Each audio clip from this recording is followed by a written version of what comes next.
You slaughtered human children. The galaxy soon faced humanity's darkest side. The signal came in the middle of my speech. I was standing at the central podium of the Galactic Conclave Station, 47 alien delegations watching me from curved tiers of seats that rose toward a domed ceiling made entirely of transparent alloy. The stars were visible through it. I remember thinking that was beautiful 2 weeks ago when I first arrived. Right now in this moment I could not look at them without feeling something cold move through my chest. I had been speaking for 11 minutes. My name is Alara Voss, and I had spent 9 years preparing for that speech. 9 years of language courses, diplomatic briefings, cultural sensitivity training, and 18-hour days learning how to stand in a room full of beings who did not look like me and make them believe that humanity deserved a seat at the table. 9 years of patient, deliberate work toward a single morning. I was 3 sentences into the section about cooperative resource sharing when the earpiece in my left ear made a sound I had never heard before in a live situation. Not a beep, not a tone. It was a flat, continuous hum that every human diplomat is trained to recognize during their very first week of service. It meant stop everything. I stopped. The alien delegation stirred. The Vreth ambassador, a tall insected creature with a gray-green carapace and 4 jointed arms, tilted his angular head slightly in my direction. His compound eyes caught the podium light. The Keshari delegate, who looked something like a deep-sea creature given the ability to breathe filtered air, made a low sound that the translation module in my collar rendered as mild confusion. At the upper tiers, several of the smaller species shifted, picking up on the sudden change in the room without yet knowing why it had changed. I pressed the small button behind my ear. Voss here.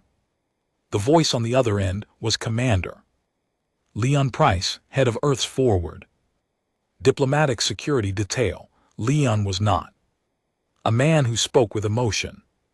In 3 years working alongside him, I had heard him raise his voice exactly once when a delivery drone clipped his coffee off a table during a briefing. He had said one word, looked at the floor, and composed himself in about 4 seconds. I had found that reassuring ever since. He was not raising his voice now. He was doing something worse. He was speaking very, very slowly, the way people speak when they are working very hard to make sure each word arrives in the correct order, because the incorrect order could cause additional damage. Alara, he said, we have a confirmed strike on Haddon Mere. I stood perfectly still at the podium. The alien delegates waited. The chamber's ambient hum filled the silence between his words and mine. What kind of strike? I asked. Orbital wide dispersal pattern. Civilian sectors only. A pause that felt like standing at the edge of something with no bottom. The farming settlements on the southern shelf are gone. The town of Cairo is gone. We are still pulling numbers from the emergency beacon grid, but the early count is showing 4,200 confirmed signals that have stopped transmitting. I kept my hands at my sides. I kept my face neutral. I had been trained for exactly this kind of moment, the moment when you receive information that tries to knock you sideways while you are standing in front of 47 civilizations. The training was useful. It was not enough. Leon, I said, the Haddon Mere educational settlement, the school colony on the eastern ridge. Another pause, slightly longer. The beacon grid shows 1912. Signals that stopped in the first 4 minutes, he said. Age range coding. Puts the majority of them under 12 years old. I put both hands flat on the podium. Surface. Not because I needed the support. Because I needed something solid to press against so that the sound I felt building in the center of my chest would not come out of my mouth in that chamber. HFY was not a military installation. It was not a strategic resource point. It was not a weapons facility or a command hub or a communication relay. It was a farming moon, settled 22 years ago by families who wanted open land and clean air and a quiet place to raise children. It grew grain and raised cattle and had built over 2 decades a small but proud community that had produced some of the best agricultural engineers in the outer systems. The HFY Children's Science program had won a Galactic Youth Innovation Award 3 years running. I had given the congratulatory address at their 3rd award ceremony. I had stood on a small stage in a room full of children and their parents and shaken hands with every finalist. One of those finalists was a 10-year-old girl named Poppy Crane. She had built a working miniature water recycler out of salvage transport components and second-hand filtration mesh, and it actually worked. And she had grinned at me with a gap-toothed smile when I crouched down to her eye level and told her it was one of the most impressive pieces of engineering I had seen at any grade level anywhere. Poppy Crane's beacon had almost certainly stopped transmitting. Who authorized the strike? I asked, though I already knew the answer before Leon gave it. Vreth Dominion Command. It has been publicly claimed within the last 20 minutes. They are calling it a border enforcement action. I looked up from the podium. The Vreth ambassador was still watching me. His mandibles were moving in a slow, rhythmic pattern. I had spent considerable time studying Vreth body language in the months before this summit, working with a specialist who had spent 6 years embedded with Vreth trade missions.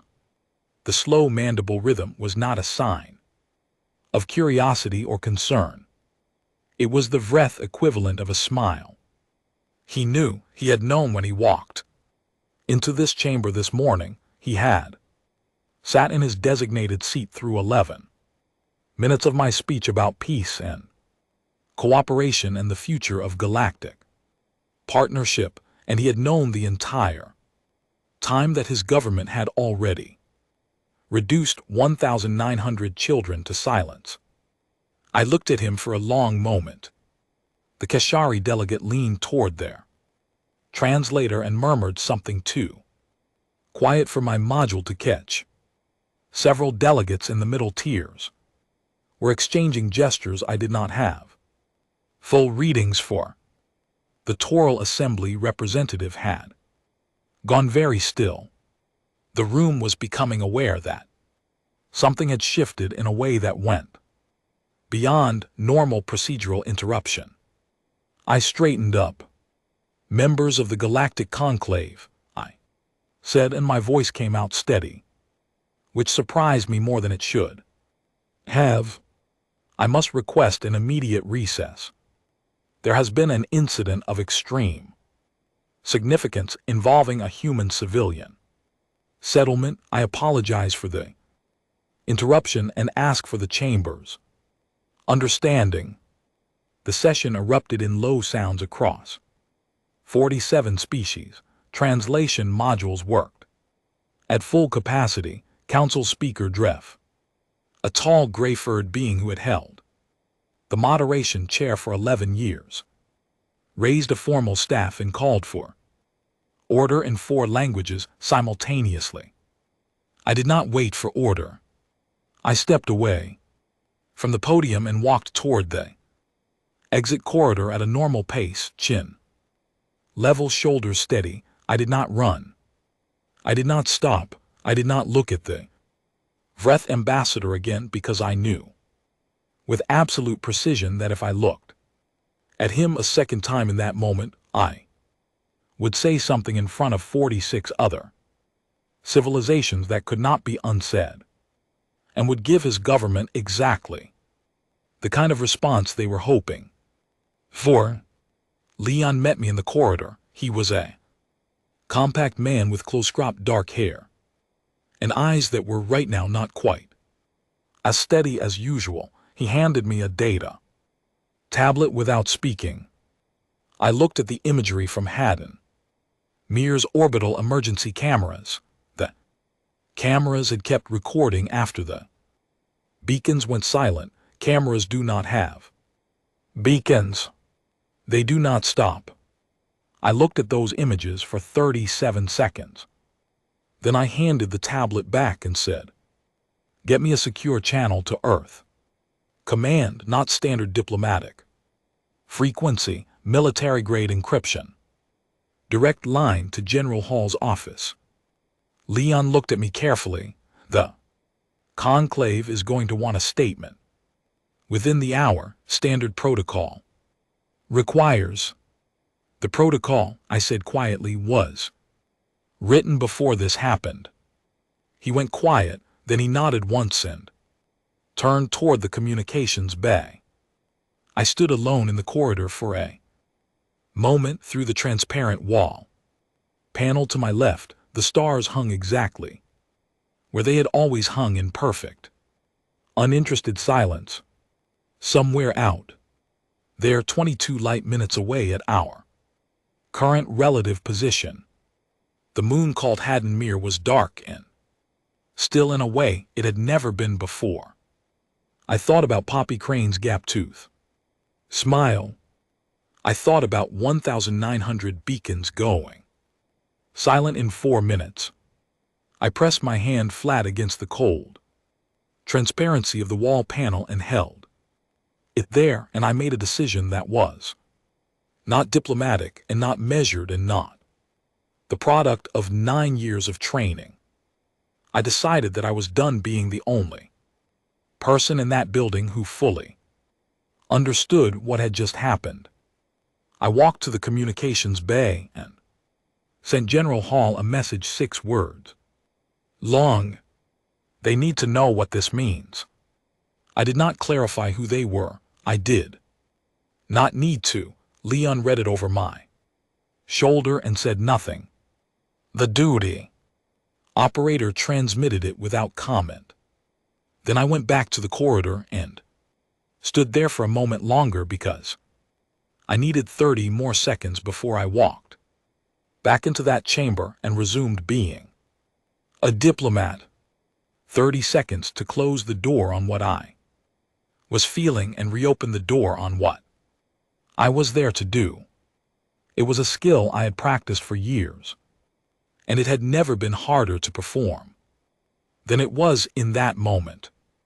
The corridor lights hummed steadily overhead. My footsteps were quiet on the polished floor behind me. Through the wall I had been pressing my hand against, the stars continued their silent and indifferent burning. Somewhere in the space between them, humanity was already waking up. I did not know yet what that would look like. I was about to find out. I will tell you what the conclave did first, because understanding their response is the only way to understand how badly every calculation in that chamber was about to fail. They called a formal session of inquiry. In galactic diplomatic practice, this is the institutional equivalent of a species responding to a burning building by forming a committee to discuss the fire. Council Speaker Dreth opened the floor with a prepared statement that used the phrase "deeply regrettable" 4 times. across 6 carefully constructed sentences, which is an achievement in its own way. The session coordinator announced that the Vreth Dominion had submitted a written position statement in advance of the session, which meant they had prepared it before the news was even public, which told you everything you needed to know about how much advance notice the Vreth ambassador had received before he sat down and watched me give 11 minutes of a speech about peace. I sat in the human observer seat and read the Vreth written position on my data tablet while Dreth was still speaking. It was 2 pages. The relevant section was the 3rd paragraph. It read, the Haddon Mere enforcement action was conducted in response to unverified intelligence suggesting unauthorized military staging activity in the border region. The collateral impact on presentient biological units was an unforeseen outcome of otherwise legitimate border security operations. The Dominion regrets any confusion regarding the classification of the affected settlement prescient biological units. That was what the Vreth called the children of Haddon Mere. I set the tablet down on the desk surface very carefully with both hands, the way you set down something fragile when your hands are not entirely steady. Leon was seated 2 chairs to my left. He had read the same paragraph at the same moment. He did not look at me. He was staring at the chamber floor with his jaw doing something I had only seen it do once before in a very different kind of briefing that had also ended with people making hard decisions in small rooms. The session ran for 4 hours and 11 minutes. In that time, the Keshari Federation issued a formal statement of concern that covered 3 paragraphs and contained the phrase inappropriate use of force twice and the phrase deeply regrettable once, making it marginally stronger in language than the conclave speaker's opening and significantly weaker than anything resembling accountability. The Mureth Collective called for an independent investigation, which in conclave practice means a process that runs for 18 months and produces a report that is read by 17 people and filed. The Toral Assembly proposed the creation of a temporary review board. 9 other species submitted written expressions of solidarity with the human delegation, all of them carefully worded to avoid any language that could be construed as a direct criticism of the Vreth Dominion. Because the Vreth Dominion controlled 3 trade corridors that 6 of those 9 species depended on for 30% or more of their import infrastructure. I watched it all with a specific quality of attention that you develop when you have been doing this long enough to understand that the process itself is the point. These were not nations failing to respond to an atrocity. These were nations responding exactly as they had always responded to atrocities that did not directly threaten them. The machinery of galactic civilization was functioning precisely as designed. It was simply that the machinery had never before been applied to a situation involving humanity, and it did not yet know that it was handling the wrong kind of problem with the wrong kind of tools. The Vreth ambassador spoke once near the end of the session. He stood at the floor podium in the characteristic Vreth formal posture, 2 primary arms folded, 2 secondary arms hanging loose, carapace angled slightly upward, and said in the clipped, translated register of Vreth Dominion Standard, the Dominion acknowledges the emotion response of the human delegation and offers a formal expression of regret for any unintended civilian impact resulting from the border security operation. A formal expression of regret, not an apology. In galactic diplomatic language, an expression of regret and an apology are not the same thing. An apology contains acknowledgement of wrong. An expression of regret says only, I acknowledge that you have feelings about this outcome. It is the linguistic equivalent of telling someone that you are sorry they feel hurt, which any person with basic social awareness understands is not the same as being sorry for hurting them. The session coordinator logged the statement into the official record as a satisfactory initial response and moved to close the session. Several delegations expressed support for this progression of events. The Toral Assembly representative made a motion to schedule a follow-up inquiry for 30 days later, which passed with 31 votes. I had not spoken during the session. I had requested the floor twice and been passed over both times in favor of procedural motions. I understood this was not accidental. Then, while the session coordinator was still reading the closing formalities, my earpiece made a sound. Not the emergency hum, Leon's voice. Very low, very controlled. It came in 3 minutes ago. Earth Command, they did not route it through standard diplomatic channels. What channel? I asked, barely moving my lips. Every channel, Leon said. All frequencies, full translation suite. Simultaneously. I sat very still. Earth Command had sent a message to every receiver in range of the conclave station on every known communication frequency, translated into 47 languages. At the same moment, it had not been addressed to me. It had not been addressed to the Vreth ambassador. It had been addressed to everyone and to no one, which is a specific kind of communication that galactic civilization had no prior framework for, because it is not a demand, not a declaration, and not a negotiating position. It is something else entirely.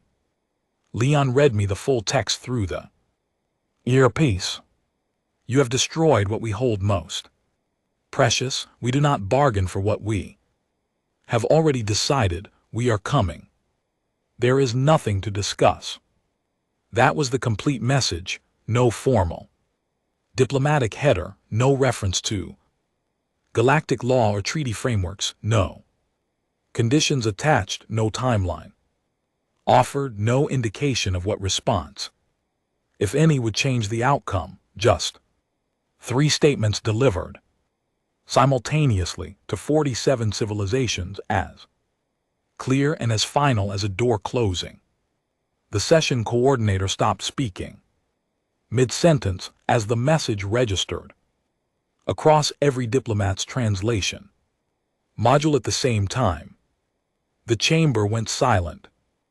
I had been in the galactic conclave chamber many times in the last 2 weeks. I had seen it loud, and I had seen it procedural, and I had seen it thick with the layered noise of 47 species processing information simultaneously. I had not seen it silent. I was not entirely sure it had ever been silent before. Then the Murath Collective's senior delegate, a broad-shouldered being with a voice like gravel being shifted across steel, said something in Murath that the translation module rendered as, "They are not making a demand." No, I said quietly. I had not planned to speak. I simply spoke because the observation was correct and deserved correct response, not a demand, a statement. Every delegate in that chamber turned to look at me. The Vreth ambassador turned to look at me. I met his compound eye gaze across the chamber floor and held it without looking away. There is a difference, I said, addressing the full chamber rather than the Vreth specifically, between a species that threatens in order to negotiate and a species that announces. Because it has already decided, humanity is not good at the first. We have spent several thousand years developing considerable capacity for the second. The Keshari delegate made a sound and then said through their translator, Ambassador Voss, is there any course of action available to this body that would create a different path forward from the one that appears to be developing?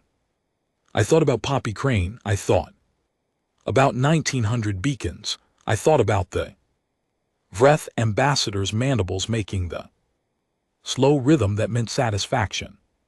While I stood at a podium talking about partnership. You can step aside, I said, that is the kindest option available to you. Right now, clear the corridors between our fleets in the Vreth border, stay out of the space between us and the thing we are going to do and let it reach its conclusion. That is what I recommend. Another wave of sound went through the chamber, not panic exactly though. Panic was present underneath it.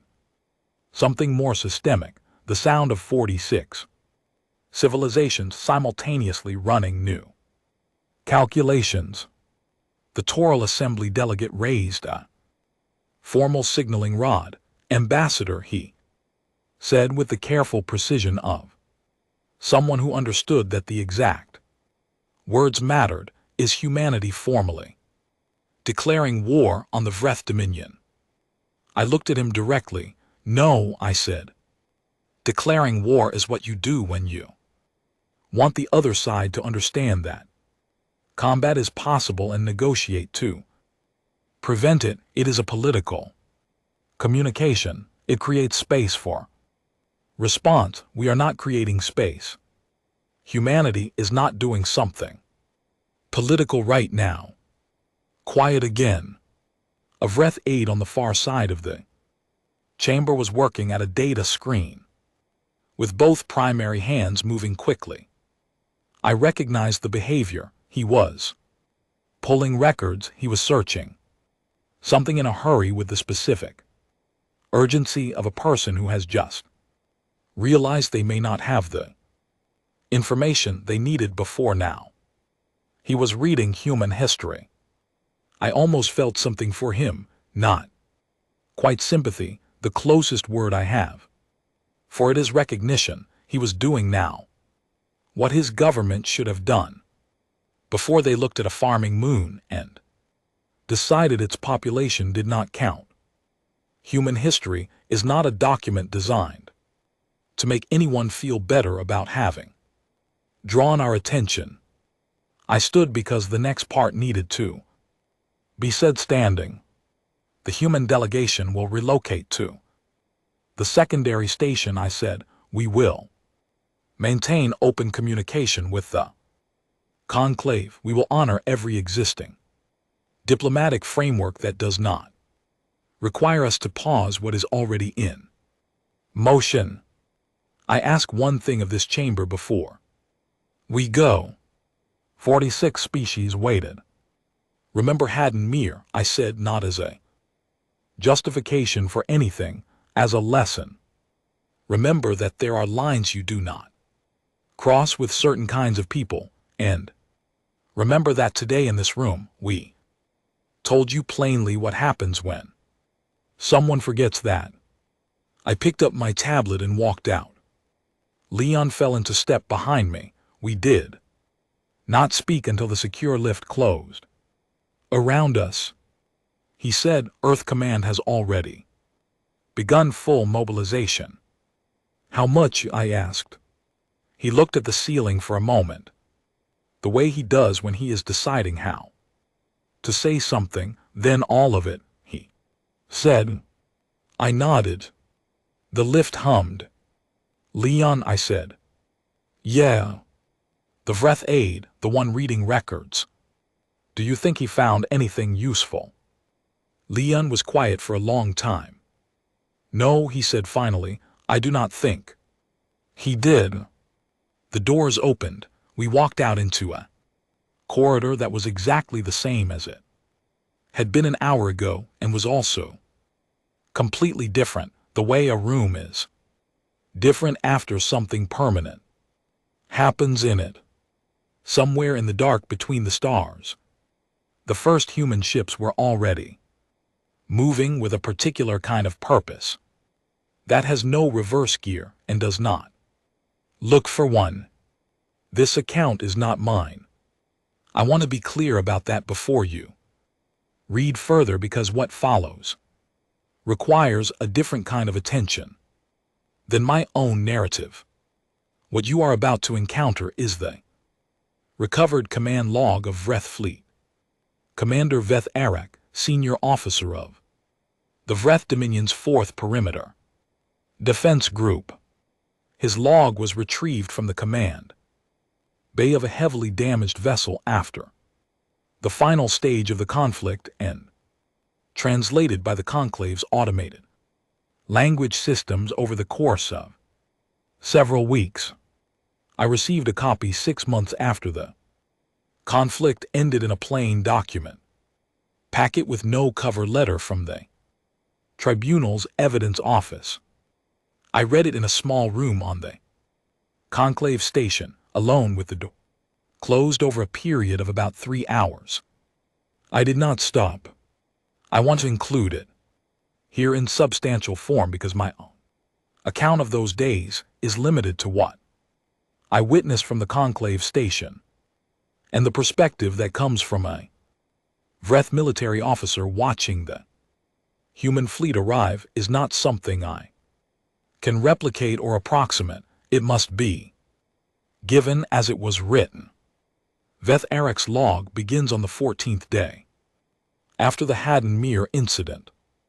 Day 14, we have received confirmation that the human government has initiated full military mobilization, Dominion intelligence assessment, projects between 60 and 90 standard days for humanity to assemble a meaningful strike formation.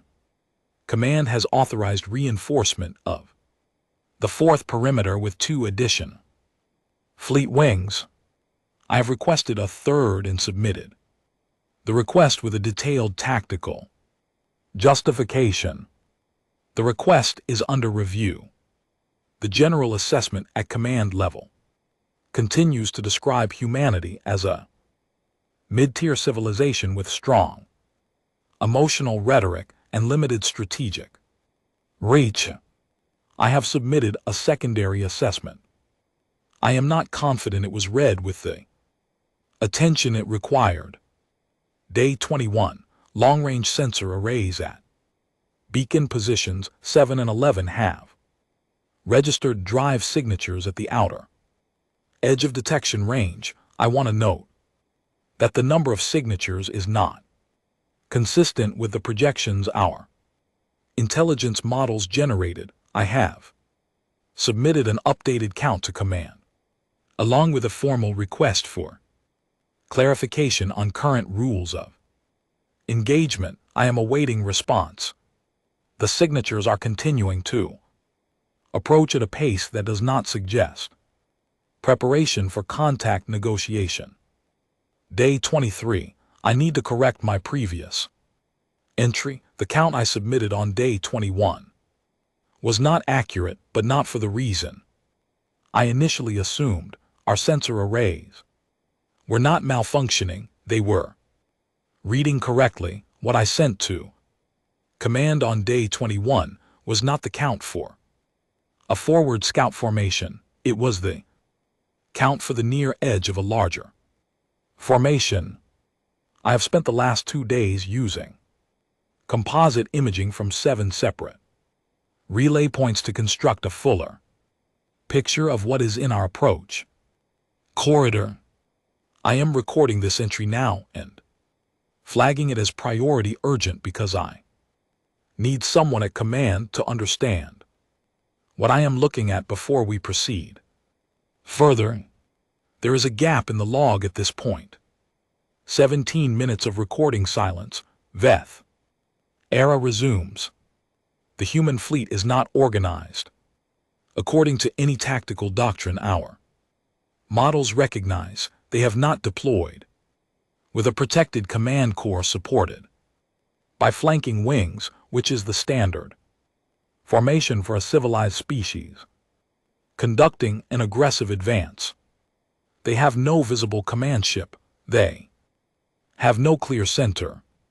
The best description I can produce in our language is this: imagine that you are standing at the lowest point of a valley and you look up at the ridge line above you, and instead of seeing individual soldiers standing on it, you see the entire ridge line begin to move toward you, not individuals, the ridge itself. That is what my composite imaging shows: a formation without a defined leading edge, extending beyond what my arrays can cleanly resolve at current range, moving at a rate that does not allow for the kind of deceleration that typically precedes an offer to negotiate terms.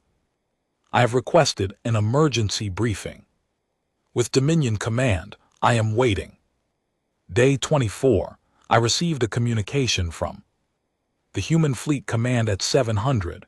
It was not encrypted. It was transmitted on open frequency in Dominion Standard language. The complete text was: move aside or be moved aside. You have 4 hours.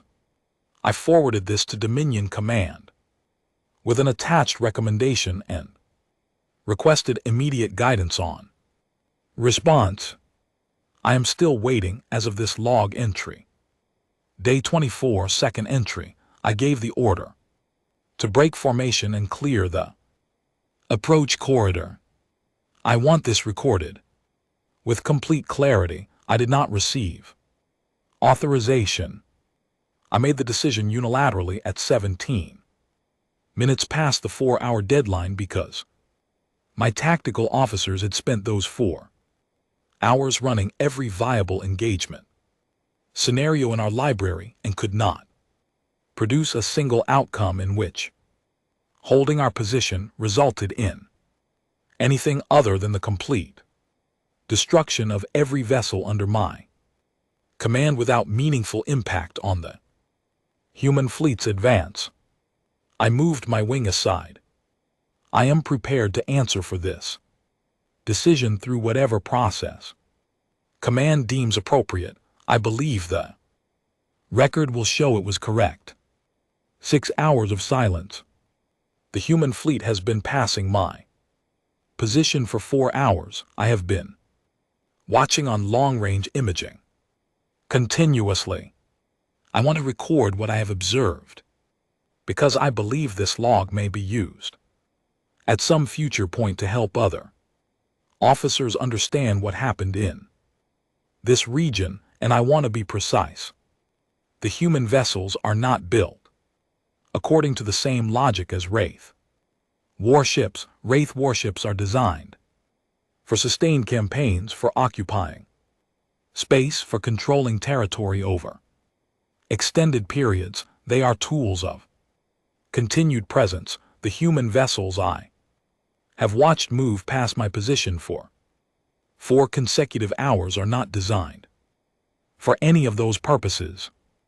The closest word I have in our language for what they are is the word we use for a conclusion that has already been reached. They are not instruments of pressure or negotiation. They are instruments of outcome.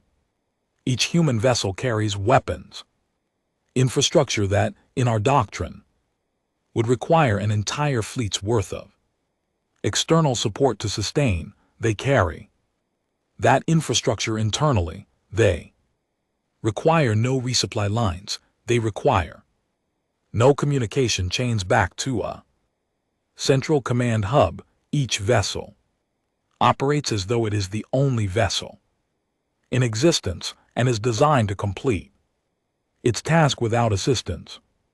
This is an approach to military engineering that our doctrine does not have a category for, because our doctrine assumes that building a force this self-sufficient across hundreds of individual vessels would require civilization to restructure itself entirely around warfare, which no civilized species would choose to do. I do not know how humanity built hundreds of these vessels while maintaining a functioning civilian society. I cannot explain it. I can only record that it is what I observed. There is one more observation I want to include in this log, and it is the one I expect to be discussed the most if this record is ever read by people trying to understand what happened here. They are not angry. I have served as a military officer for 22 years. I have observed angry fleets.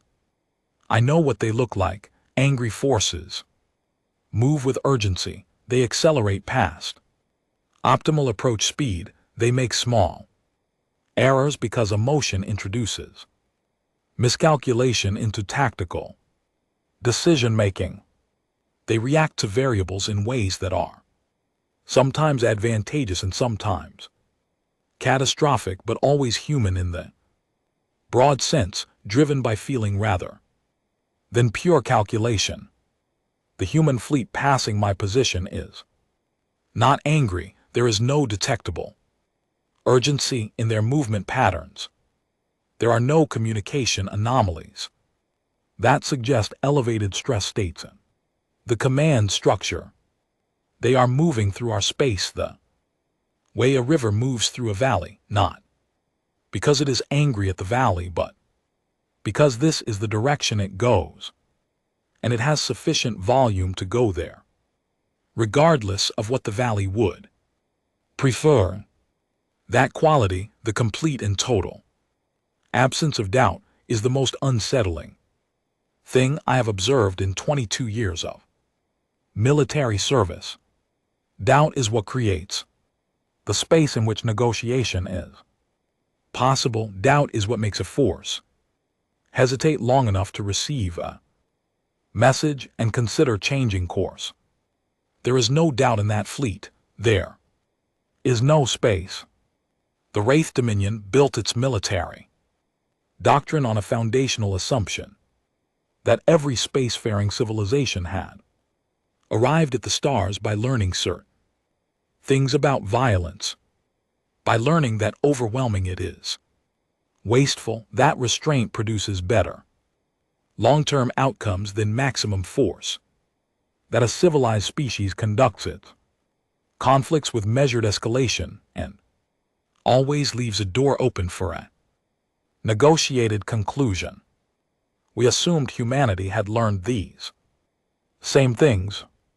We were wrong, and I want to be precise about the nature of the error because I do not think it was a simple one. Humanity did not arrive at the stars by becoming peaceful. They arrived at the stars while carrying everything there. History had produced all of it.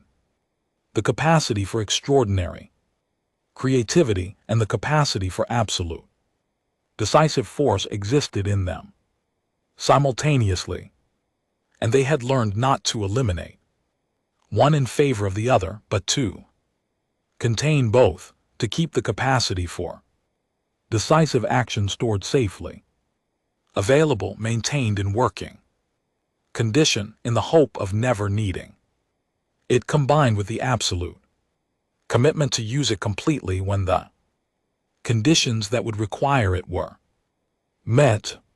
We provided those conditions. They are using it. I do not know what comes after this. I do not know if there will be a Wraith Dominion to return to when this situation reaches its end. I am recording this in the hope that whoever reads it will understand one thing clearly. This was not inevitable. This was chosen, not by humanity, by us.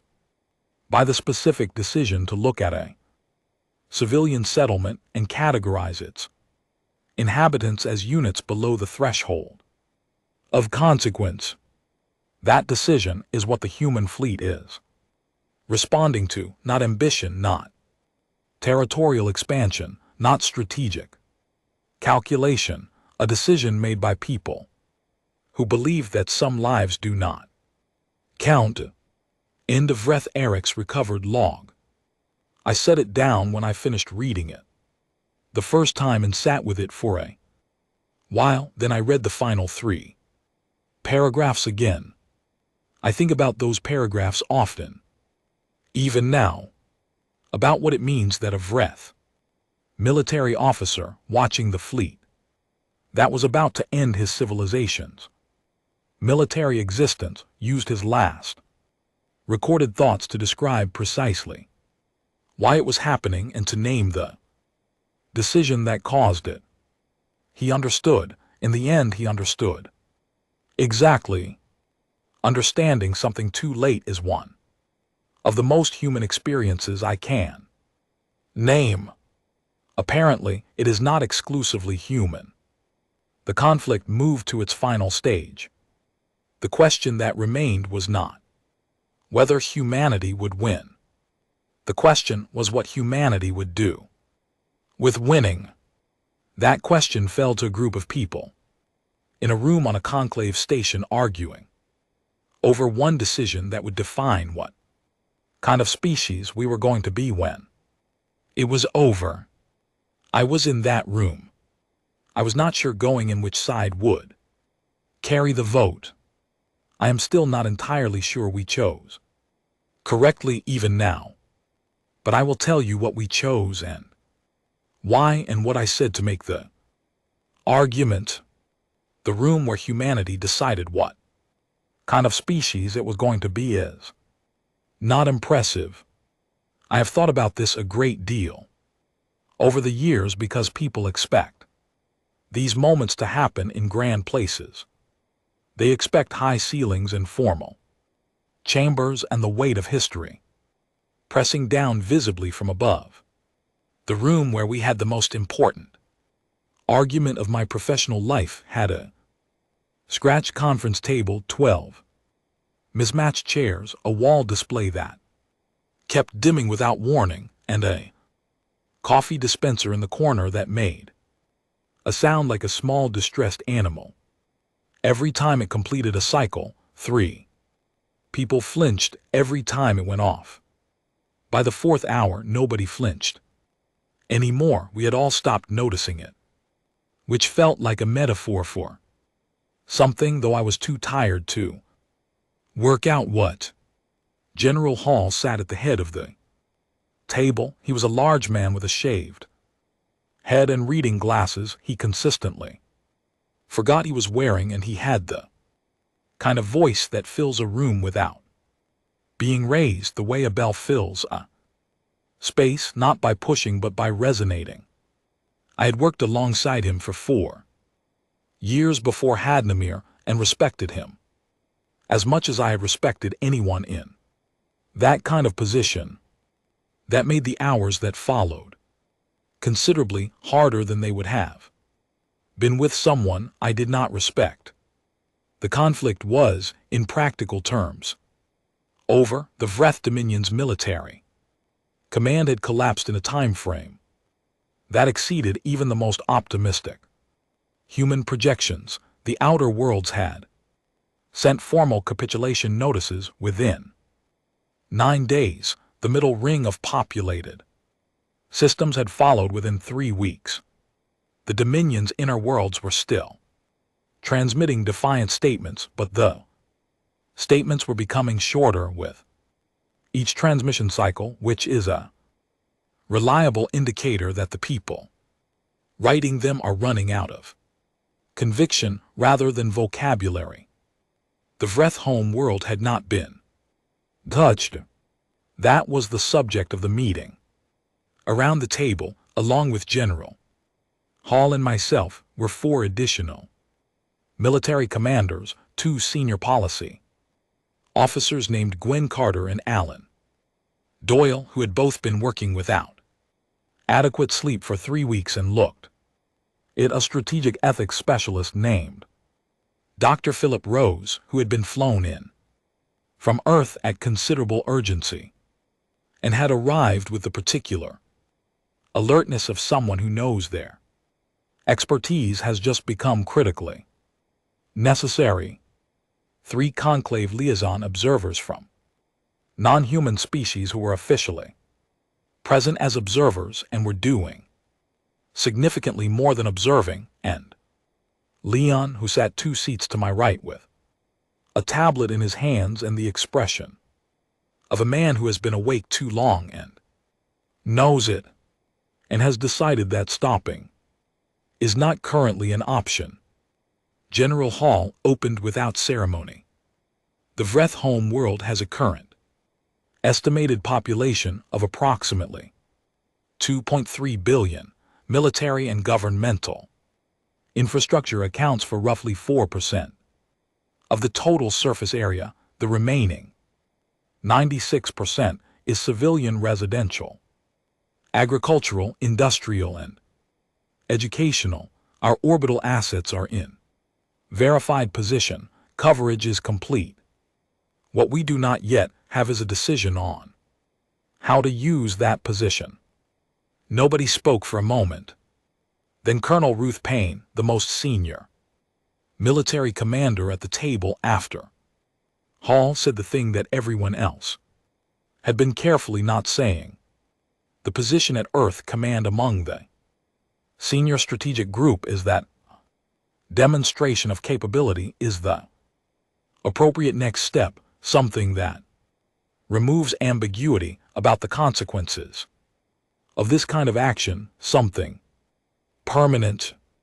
Dr. Rose said, when you say demonstration, Colonel Payne said, a deterrent, meaningful and final, something every civilization that observed these events looks at and understands as the established cost of crossing a human civilian target. Gwen Carter said very quietly, 2.3 billion people. They supported the Dominion, Colonel Payne said. They voted for the government. They sent children to military academies. They celebrated the border enforcement campaigns in public media. Some portion of them did, Alan Doyle said. Some portion of any population supports the worst decisions of its leadership, while the rest go about daily life without full awareness of what is being done in their name. The children of Had and Mir did not have full awareness of what was being done in their name, Colonel Payne said. They did not have the option of going about daily life. The room went quiet again, the specific quiet of a group of people who are all thinking the same complicated thing, and none of them are ready to say it out loud yet. I had not spoken. I was watching the conclave liaison observers because alien observers at human meetings carry a particular quality of attention that I have learned to read over years of practice. Velath, the HFY liaison who had spoken to me after the session 10 days ago, was completely still in the way. HFY become still when they are deeply alarmed and are using the stillness to manage it. The Murath observer had both hands flat on the table surface. The young Toral delegate named Sen, who was the most junior person in the room, and almost certainly had not expected to be in any room where this kind of conversation happened for at least another decade, was looking between the human faces around the table with an expression the translation module rendered simply as fear. Not fear of the Vreth, fear of us. I held that observation for a moment before I spoke. General Hall, I said, may I ask a Question before we continue. He nodded.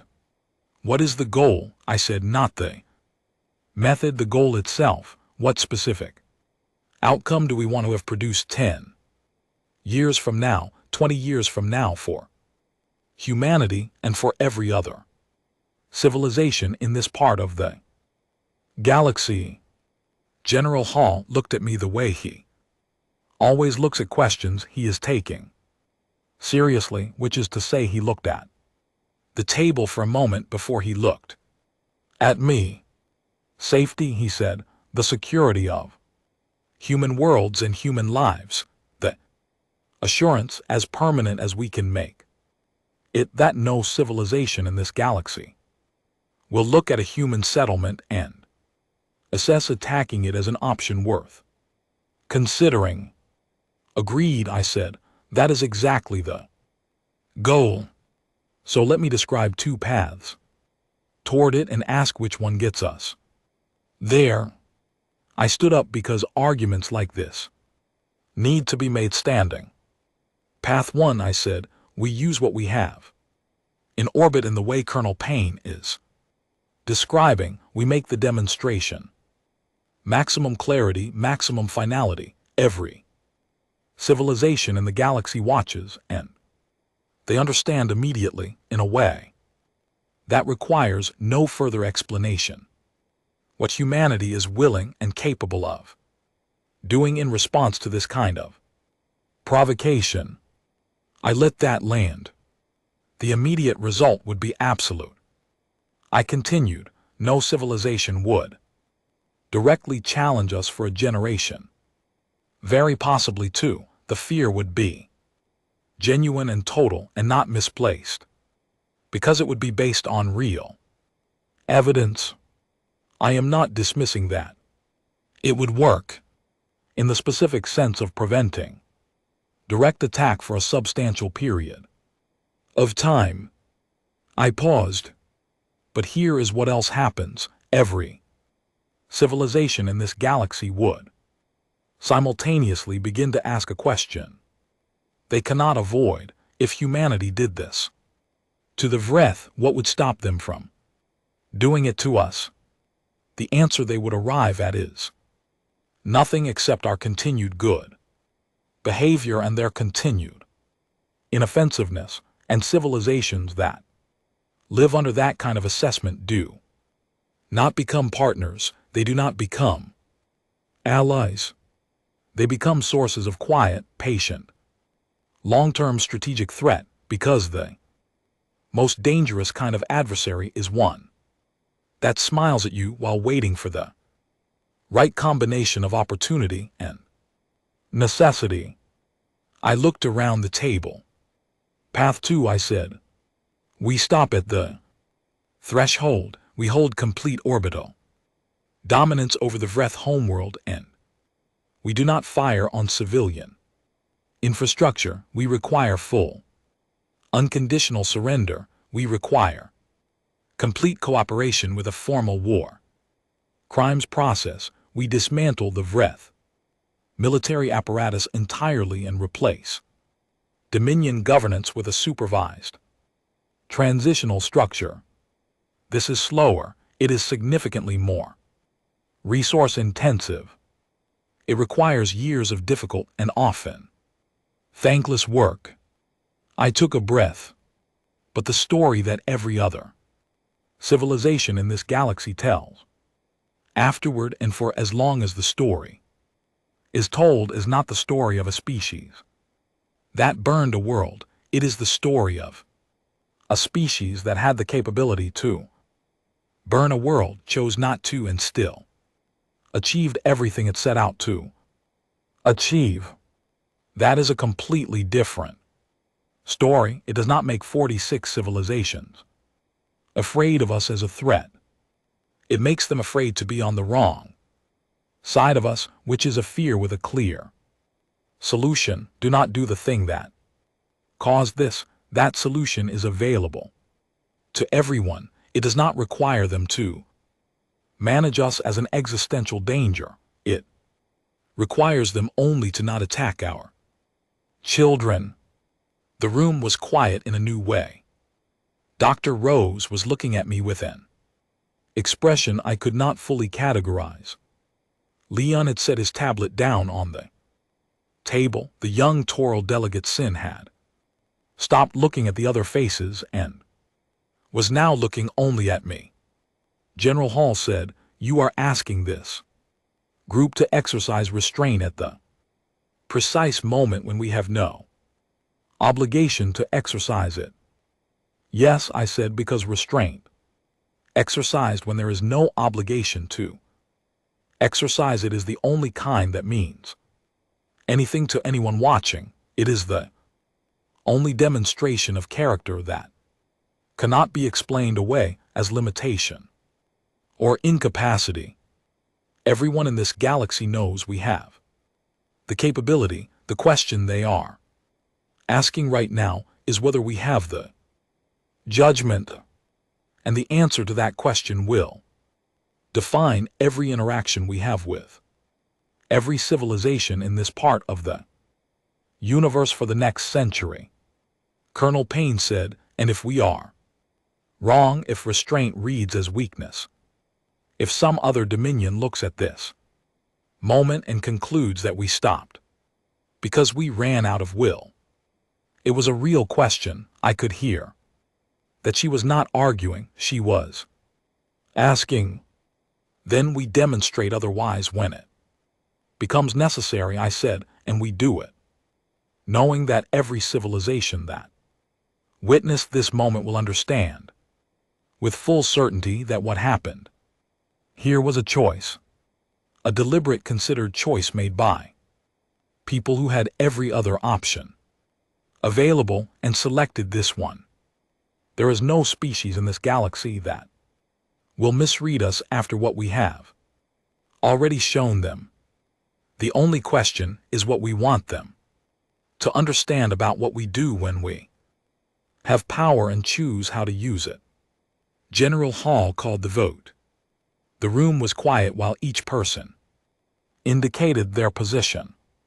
Leon read the result quietly into my ear, because I was watching the observers and not the tally. 7-5 restraint. General Hall looked at the result for a moment, then he said, "Restraint carries. We proceed with full, unconditional surrender demand and transition to tribunal process. I want terms drafted in 3 hours. Let's get to work." People moved toward the door.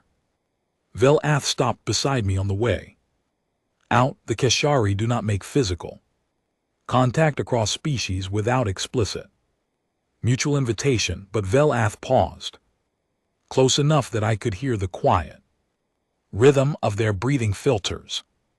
"Ambassador Voss," Velath said, "I want you to know that I will be including a full account of this meeting in my report to the Keshari Council." "I assume so," I said. "Not the outcome," Velath said. "Conversation, the argument, the duration of it, the fact that it was close, the fact that it happened at all, that humanity sat in a room with complete capability to do the worst imaginable thing and spent 4 hours arguing about whether it was right. I want them to understand that the argument occurred and what was said in it." I looked at them. "Does that change how the Keshari see us?" Velath was quiet for a moment. "It changes how I see you," they said. Carefully, "I cannot speak for the council, but it changes something." They moved toward the door. I watched them go. Leon came to stand beside me in the quiet of the room. 7-5, he said. "Yes," I said. "It was close," he said. "Yes." A pause. "Are you certain we were right?" I thought about the question with the full weight it deserved. I thought about Hadnimer and Poppy Crane and the memorial that did not exist yet, but would. I thought about becoming the thing you set out to punish. "No," I said honestly, "I am not certain. I believe we made the better choice. I believe the evidence 10 years from now. Will support it, but I am not going to claim certainty, because the moment I become certain is the moment I stop asking whether I should be, and that is how you arrive at the kind of decision that reduced 1,900 beacons to silence. Leon considered this. Then he nodded once and we walked out into the corridor. Together, the stars were visible through the far wall panel. They were always visible. From this station, I had stopped thinking they were beautiful and started thinking they were simply real, present, permanent, the same stars that had watched humanity climb out of its history and into a galaxy that was not ready for what it found. We had just chosen not to give the galaxy a reason to fear us more than it already did. I hoped we were right. I thought we were. I was not certain. That uncertainty, I had decided, was not a weakness. It was the most honest thing about us. 10 years change everything and nothing. And I mean that specifically. I do not mean it as comfort. I do not mean it as a way of saying that time softens things, because it does not entirely, and anyone who tells you it does has not stood in front of a memorial on a rebuilt moon and read 1,900 names carved into dark stone on a clear afternoon with oak trees overhead. I mean it technically. The external shape of things changes thoroughly, while the things underneath remain exactly what they were, which means you carry them forward into the new shape of the world and learn to hold them differently without ever setting them down. My name is still Ilara Vess. I am 51 years old. I have gray in my hair that was not there a decade ago, and a specific quality behind my eyes that is not the same as exhaustion. It is more like the weight of having witnessed a sufficient number of things that cannot be made smaller by time, only carried more efficiently. I have learned to carry them efficiently. It is a skill like any other that improves with practice.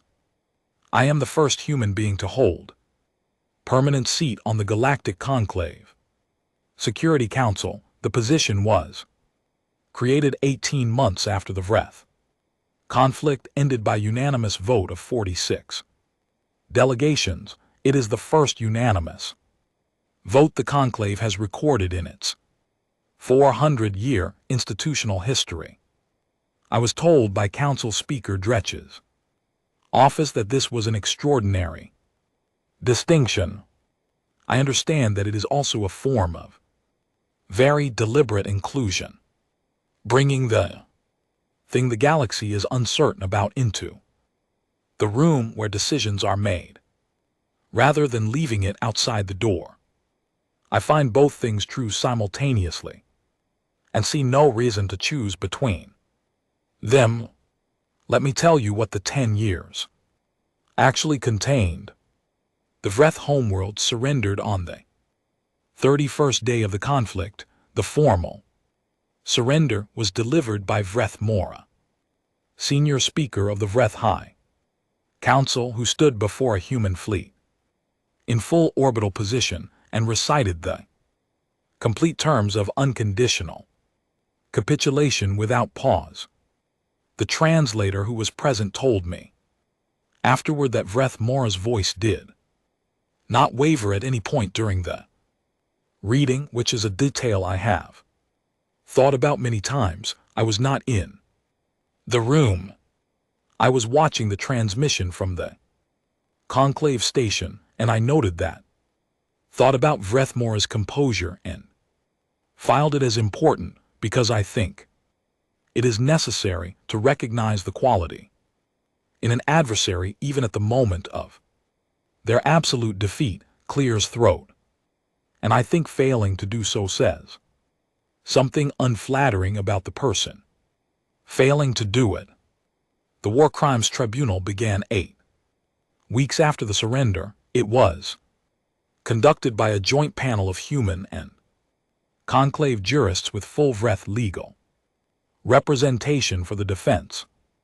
It ran for 3 years, which is not unusual for proceedings of this complexity, and was contested and procedurally difficult throughout, requiring 18 separate amendments to its operating framework.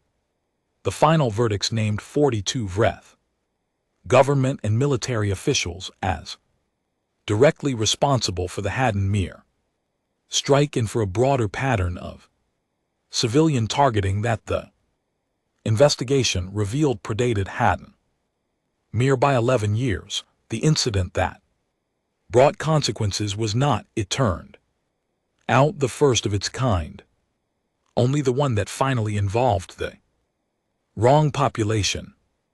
The dismantling of the VRETH military apparatus took 2 years under joint oversight.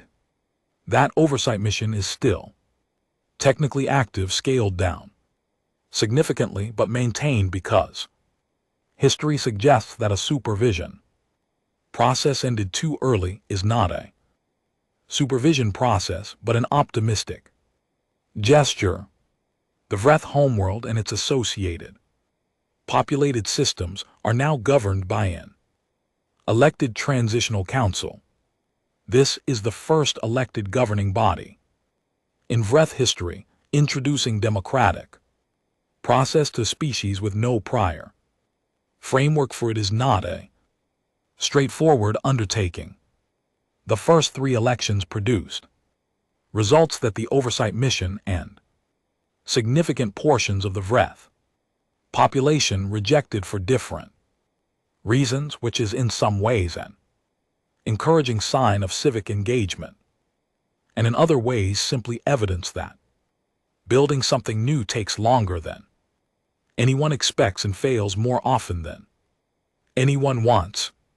The 4th election worked not smoothly, but it worked. A VRETH delegate named Dret Sol was elected to the council's chair. He was 22 years old at the time of the Haddon Mere incident and held no position in the government that authorized the strike. He had been at that time a student at a technical academy on one of the middle ring worlds. He had, according to his own account and the accounts of people who knew him, then understood immediately and clearly that what his government had done was wrong in a way that could not be reasoned into rightness from any angle. He had said so publicly. It had cost him certain relationships and certain opportunities at the time. I met Dret Sol at a conclave session. In the 3rd year after his election, he was quieter than most VRETH I had encountered in formal settings. He asked questions, which is not characteristic of VRETH behavior in diplomatic context. VRETH tradition favors statement over questions, positions over inquiries. He asked me what I thought the VRETH people needed to genuinely understand in order to build any real relationship with the rest of the galactic community. I told him the truth. They need to understand that other people's children count, I said, not as an abstract political principle, not as a statement in a treaty document. Concretely, the child in a specific photograph whose specific name you know counts exactly as much as a child of your own species, until that is not just acknowledged but actually felt, until it is real rather than stated. Everything else is a surface structure built on nothing. Dret Sol was quiet for a moment. Then he said, I understood that as a child. I understood it before my government did what it did. The people who made that decision also understood it at some level and decided it did not apply. I know, I said. Does the fact that I understood it matter? He asked. I thought about the question honestly. The way it deserved, it matters for. What happens next, I said, it does not change what happened, but it is the difference between a future that is possible and one that is not. A future is built by the people who come after, not undone by the people who came before, as long as the people who come after actually understand what was wrong and why. He nodded. The gesture is not native to Vreth body language, they do not nod. But he had absorbed it from contact with human personnel over the preceding years, the way you absorb the small habits of people you spend real time around. And he used it naturally now, without appearing to notice he was doing it. I want to tell you about going back to Haddon Mere. It was in the 7th year after the incident. The moon had been resettled 3 years prior, which was a decision that divided opinion sharply among humans both on Earth and across the outer systems. Some believed that a place where something that terrible had happened should not be used again, that the ground should be left alone as a form of permanent acknowledgement. I understand that position. I hold a different one, which is that returning to a place and choosing to build on it is sometimes the most honest answer you can give to what was taken from you, not a denial of the loss and assertion that the loss does not get to be the final statement. The new colony had 11,000 residents when I visited. The farming settlements on the southern shelf were productive. Again, the town of Caro had been rebuilt approximately 1 km east of its original footprint, which now served as memorial ground. The families of the dead had chosen the site placement themselves and had requested that it not be overly designed, that it look like a place that belonged to the landscape, rather than a place constructed for visitors to observe. Someone had planted oak trees in the months before the first families returned. They had been brought from Earth as seedlings, chosen for their adaptability to Haddon Mere's light spectrum and gravity, and they had taken more readily than anyone predicted.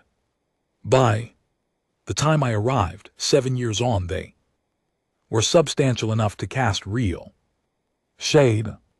I stood underneath them for a while before I went to the stone, because I needed a moment with just the trees and the sound of wind through early leaves before I was ready for the names.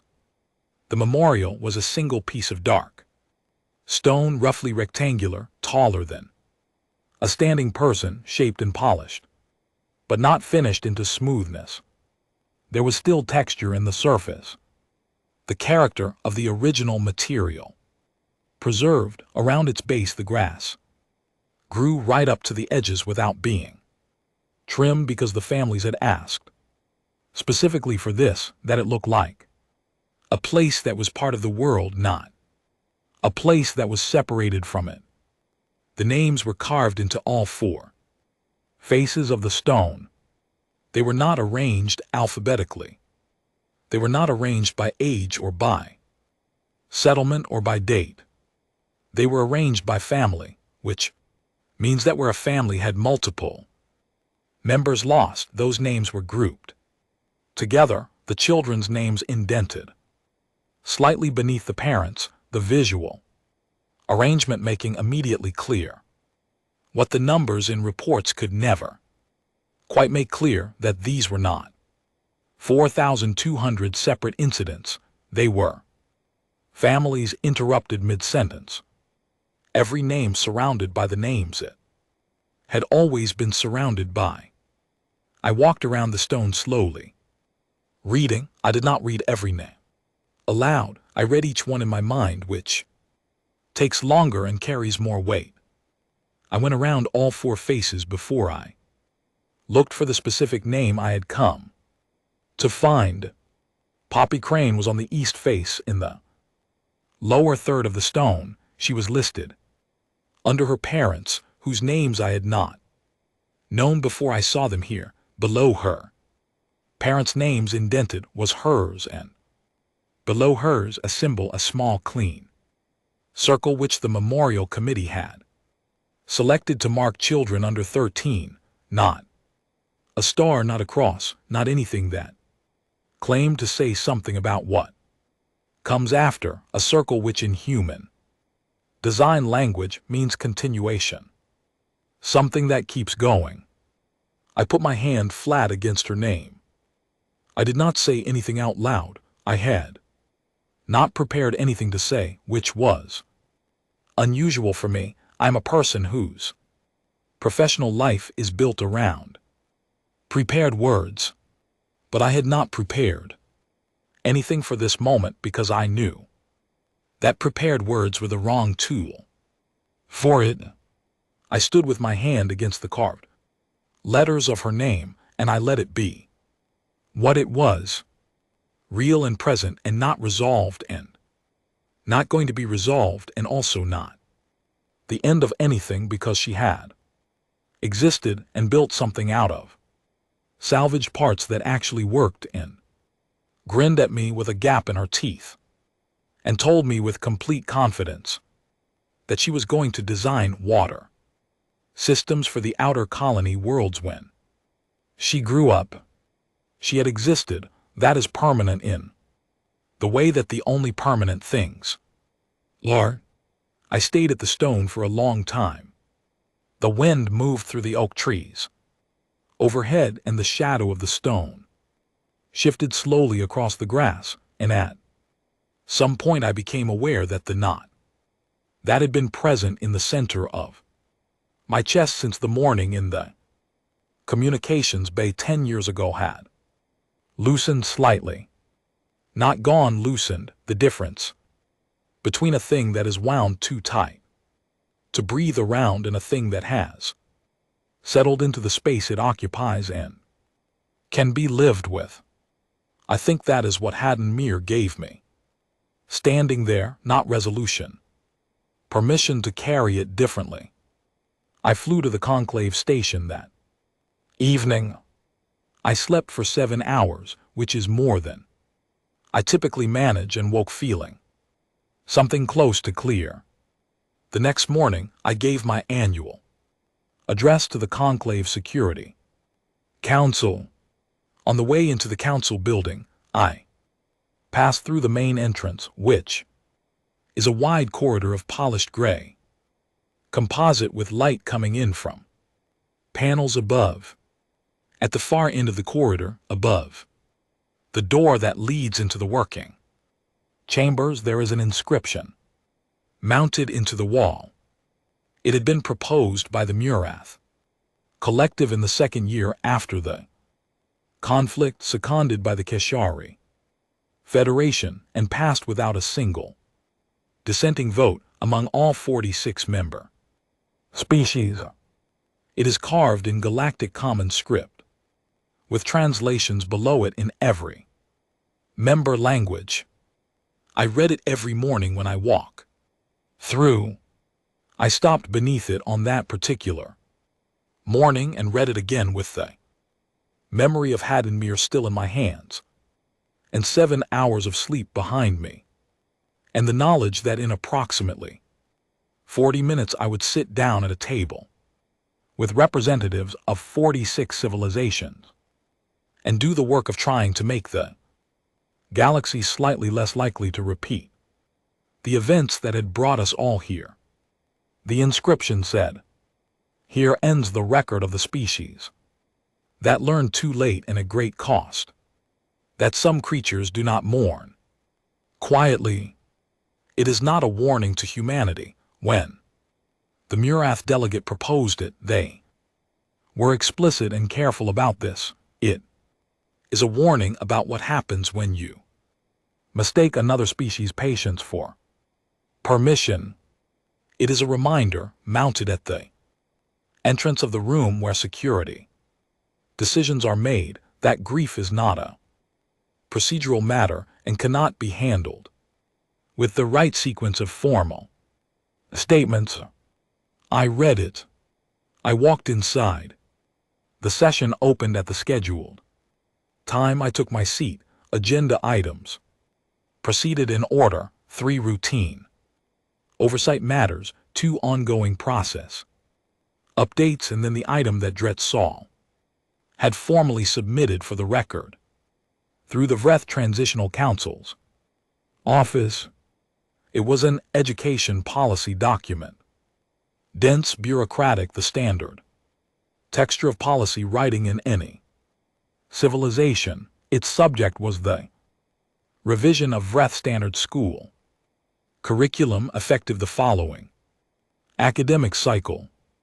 The revision included, for the first time in VRETH recorded history, a mandatory unit of study on the Hadner incident, not framed as a military conflict, not framed as a political turning point, framed as a moral lesson.